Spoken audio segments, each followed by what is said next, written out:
Hi, welcome back to my channel, and today my recipe is chicken dum biryani, a restaurant style chicken dum biryani.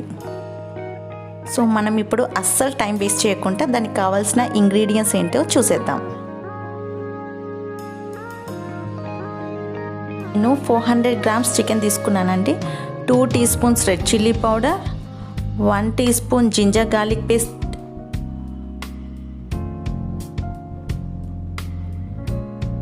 1 teaspoon salt దీంట్లో కొంచెం తక్కువనే తీసుకోవాలి, తర్వాత మళ్ళీ రైస్లో కూడా యాడ్ చేసుకోవాల్సి వస్తుంది. పసుపు వచ్చేసి 1 teaspoon, గరం మసాలా నేను 1/2 teaspoon తీసుకుంటున్నాను. ఇది ఇంట్లో చేసింది కాబట్టి కొంచెం ఘాటుగా ఉంటుంది, సో 1/2 teaspoon ఇనఫ్ అండి. ఇది ధనియా పౌడర్ ప్లస్ జీరా పౌడర్ రెండు మిక్స్ చేసింది 1.5 teaspoon తీసుకున్నాను. సో ఇలా బాగా కలిపి పెట్టుకోవాలండి.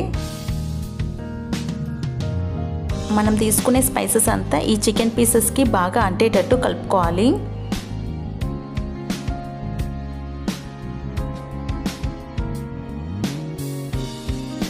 ఇలా బాగా కలపడం వల్ల మనకి ఆ పీస్ అనేది ఈ స్పైసెస్ని అబ్జర్వ్ చేసుకుంటుంది. ఇప్పుడు మనం ఈ మ్యాగ్నేట్ చేసిన చికెన్ని ఒక 1 hour పక్కకు పెట్టేద్దామండి, ఫ్రిడ్జ్లో పెట్టేసుకుందాము బెటర్. నేను 400 grams చికెన్కి 1.5 cup బాస్మతి రైస్ తీసుకున్నానండి. ఒక 1/2 hour నానబెట్టేశాను. 1/2 hour అయ్యాక ఇప్పుడు నేను ఈ రైస్లో కాస్త వాటర్ ఎక్కువనే పోసేసుకున్నాను. 1 tablespoon ఆయిల్ పెట్టుకున్నానండి, ఎందుకంటే ఆ ఫుడ్ గ్రెయిన్ అనేది సపరేట్గా ఉండాలి కాబట్టి. మళ్ళీ బగారా లీవ్స్ కూడా వేసానండి, మంచి ఫ్లేవర్ రావడానికి.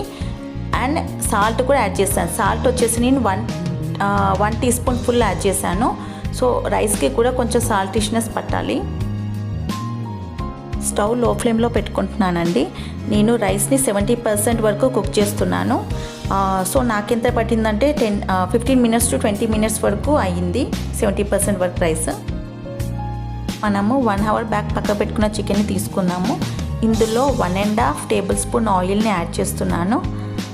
కర్డ్ వచ్చేసి 1/2 cup ఆఫ్ కర్డ్ యాడ్ చేస్తున్నానండి. ఇంతకుముందు నేను యాడ్ చేయలేదు, ఎందుకంటే స్పైసెస్ అనేది పీసెస్కి కరెక్ట్గా పట్టదో యాడ్ చేయలేదు.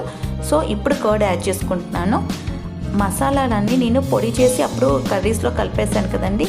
సో ఇప్పుడు ఏం చేస్తానంటే లైట్గా, ఆల్రెడీ మనది తక్కువ క్వాంటిటీ కాబట్టి నేను చాలా తక్కువ క్వాంటిటీలో తీసుకుంటున్నాను. ఇందులో వచ్చేసి గరం మసాలాలో నేను ఏమేమి యాడ్ చేశానంటే లవంగం, ఇలాచీ, దాల్చిన చెక్క, సాజీరా ఇవి యాడ్ చేశాను. కొంచెం కొత్తిమీర, కొంచెం పుదీనా, ఇవన్నీ తీసేసుకొని మళ్ళీ బాగా కలుపుకుంటానండి, ఎందుకంటే ఆయిల్ కూడా ఇప్పుడు యాడ్ చేశాను కాబట్టి బాగా కలుపుకోవాలి.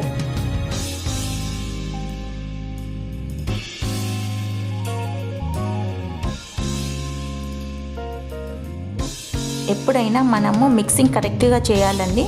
ఇలా చేయడం వల్ల మనము తీసుకున్న స్పైసెస్ అన్నీ ఆ పీసెస్ బాగా అబ్జర్వ్ చేసుకుంటుంది.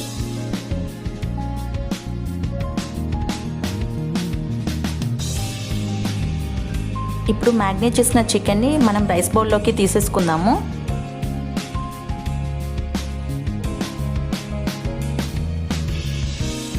ఇప్పుడు ఈ చికెన్ని అంతా ఒక లెవెల్ వచ్చేటట్టు చూసుకోవాలి. ఒక సైడ్ ఎక్కువ, ఒక సైడ్ తక్కువ ఉంటుందండి. నేను ఇంతకుముందే ఆనియన్స్ని డీప్ ఫ్రై చేసుకున్నానండి. ఆ ఆనియన్స్ కాస్త ఒక లేయర్ పెట్టేసుకుందాము.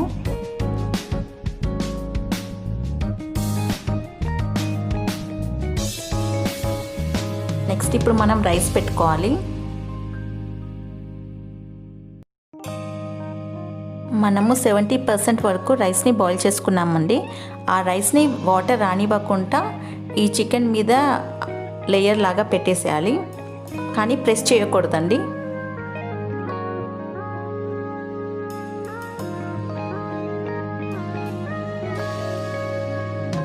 టోటల్గా మనం ఏదైతే రైస్ తీసుకున్నామో అది మొత్తం ఈ ప్యాన్లో పెట్టేసుకున్నాను.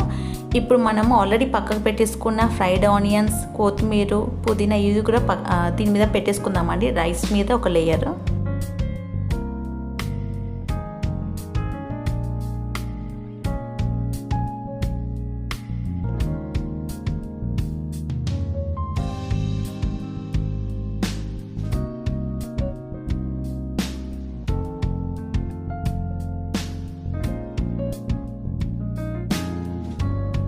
ఫైనల్గా కాస్త ఫుడ్ కలర్ తీసుకుంటానండి. మీరు ఎంత టేస్టీగా చేసినా కానీ లుక్ అనేది చాలా ఇంపార్టెంట్. సో ఫుడ్ కలర్తోనే బిర్యానీ యాక్చువల్ లుక్ వస్తుంది.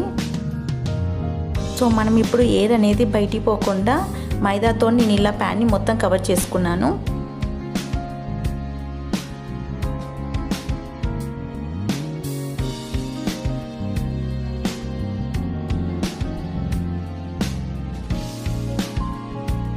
ఇప్పుడు మనము ప్యాన్ని స్టవ్ మీద పెట్టేద్దామండి. ఒక 2 మినిట్స్ మీడియం ఫ్లేమ్లో పెట్టండి. ప్యాన్ హీట్ అవుతుంది. ఆ తర్వాత టోటల్గా లో ఫ్లేమ్లో పెట్టండి. నాకు ఇది కుక్ అవ్వడానికి ఎగ్జాక్ట్గా 50 మినిట్స్ తీసుకున్నానండి.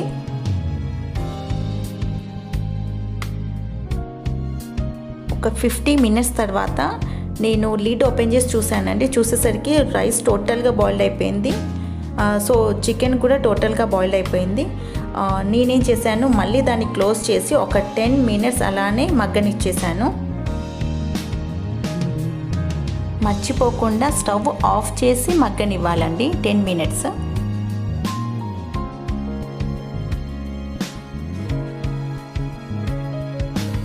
సో ఇప్పుడు మన చికెన్ దమ్ బిర్యానీ రెడీ అయిపోయింది. ఇప్పుడు మనం సర్వింగ్ ప్లేట్లోకి తీసుకుందాము.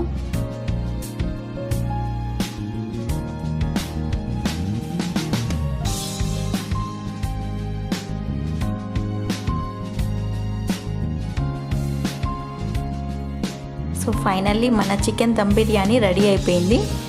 And thank you for watching and I hope you like my video. If you like my video, please like, share, subscribe. Thank you so much.